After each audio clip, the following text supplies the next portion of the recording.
ನಾಳೆ ಉಪಚುನಾವಣೆ ಫಲಿತಾಂಶ ವಿಚಾರಕ್ಕೆ ಸಂಬಂಧಪಟ್ಟಂತೆ ಸಚಿವ ಮಧು ಬಂಗಾರಪ್ಪ ಪ್ರತಿಕ್ರಿಯೆ ಕೊಟ್ಟಿದ್ದಾರೆ. ಸಮೀಕ್ಷೆ 3 ಪಕ್ಷಕ್ಕೆ ಒಂದೊಂದು ಅಂತ ಹೇಳಿದಾವೆ. ನಾಳೆ ಫಲಿತಾಂಶ ಗೊತ್ತಾಗುತ್ತೆ.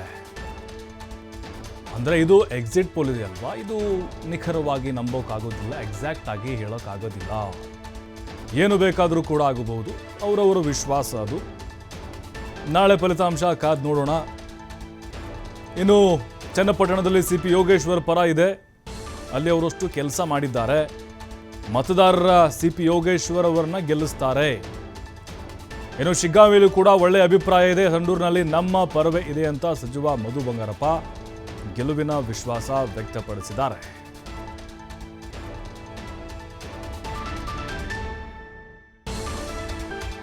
ಯೋಗೇಶ್ವರು ಕೂಡ ಒಂದು ನಿರ್ಧಾರವನ್ನು ತಗೊಂಡು ಕಾಂಗ್ರೆಸ್ ಪಕ್ಷಕ್ಕೆ ಬಂದು, and originally his root is from Congress. Is a old Congress man. ಅವರು ಬೇರೆ ಪಕ್ಷದವರಲ್ಲ, ಕಾರಣಾಂತರದಿಂದ ಬೇರೆ ಕಡೆಗೆ ಹೋಗಿದ್ದರು.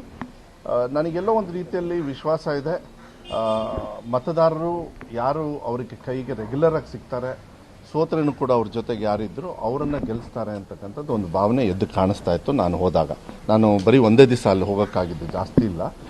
ಶಿಗ್ಗಾಂವಲ್ಲಿ ಕಾಂಗ್ರೆಸ್ ಪಕ್ಷದ ಬಗ್ಗೆ ಭಾಳ ಒಲವಿದೆ.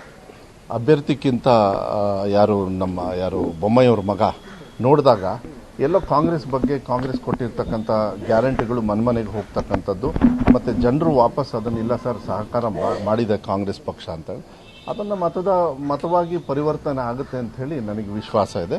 ಗೆಲ್ತಾರೆ. ತುಕಾರಾಮ್ನು ಗೆಲ್ತಾರೆ ಈಸಿಯಾಗಿ, ಏನು ತೊಂದರೆ ಏನಿಲ್ಲ. ಆಮೇಲೆ ನಾನು ಆ ಕಡೆ ಹೋಗಲಿಲ್ಲ. ಇಷ್ಟು ನನ್ನ ಸಮೀಕ್ಷೆ.